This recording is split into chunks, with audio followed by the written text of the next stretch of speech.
Hello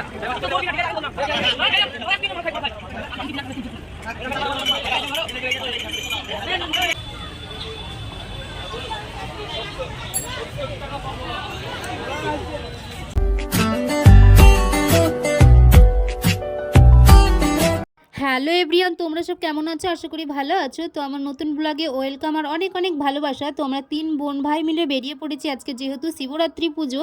তো দেখো দেন আমরা চলে এসেছি গঙ্গার ধারে। তারপরে আমরা কি করলাম, প্রথমে চলে আসলাম এদিকে ফুল কিনতে। তো যেহেতু শিব পুজো, ধুতরা ফুল, আকন্দা ফুল এইসব কিনে নিলাম। তারপরে চলে যাচ্ছি ঘাটের দিকে। দেখো ঘাটে এসে কত ভিড়।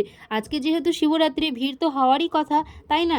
তো ভিড়ের মধ্যে অনেকক্ষণ দাঁড়ানোর পরে স্নান টান করে চলে আসলাম এদিকে। যেহেতু গঙ্গার ধারে একটা শিবলিঙ্গ আছে, ওখানটায় আমরা কি করলাম, জল ঢেলে নিলাম। 2 বোন মিলেই ঢাললাম। আমরা আগে কি করতাম, যখন বৈশাখ মাসের লাস্ট সোমবারে পুজো হতো, আমরা যেহেতু ওইটাই করি, তার জন্য শিবরাত্রিটা করা হয় না। তার জন্য আমরা কি করতাম, আগে সবাই পাড়ার মেয়েগুলো মিলে হাঁটতে হাঁটতে আসতাম, হাঁটতে হাঁটতে যেতাম, কিন্তু খুব মজা হতো। এখনও করি। অনেকের বিয়ে হয়ে গেছে, আমার দিদিরাও ছিল, দিদিদেরও বিয়ে হয়ে গেছে, অনেক আস্তে আস্তে দলটা কি কমে যাচ্ছে। দেন আমাদের দেখো পুজো দেওয়া কমপ্লিট হয়ে গেল। হয়ে যাওয়ার পরে আমরা চলে আসছি এদিকে। ফল টল কিনতে হবে, বাড়িতে যেহেতু পুজো দিতে হবে না, তো ফল টল এখানে কিনে। আর গঙ্গার ধারে কিন্তু প্রচণ্ড ভিড় ছিল, অনেকক্ষণ দাঁড়ানোর পরে ফলটা নিয়ে নিলাম। দেন চলে আসলাম বাড়িতে যেহেতু শিব ঠাকুর আছে, তো বাড়িতে তো পুজো দিতেই হবে।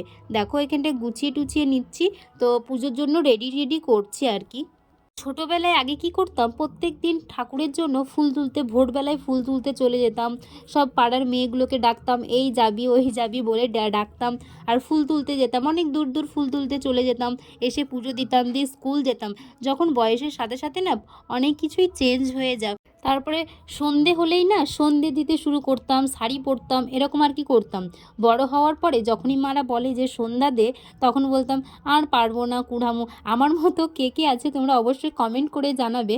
অনেকেই আছে আমি জানি, তবে যারা যারা আছো এরকম, যে সন্ধে হলে মারা যখন বলতো সন্ধে দিতে, তখন না করবো না, এই করবো না, সেই করবো না, তাই বলতাম, ভালো লাগে না। তো তোমরা কে কে আছো আর কি, তোমরা কমেন্ট করে অবশ্যই জানাবে।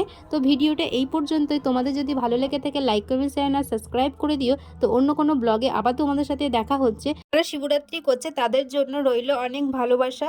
তোমরা ভালোভাবে শিবরাত্রিটা কাটাও।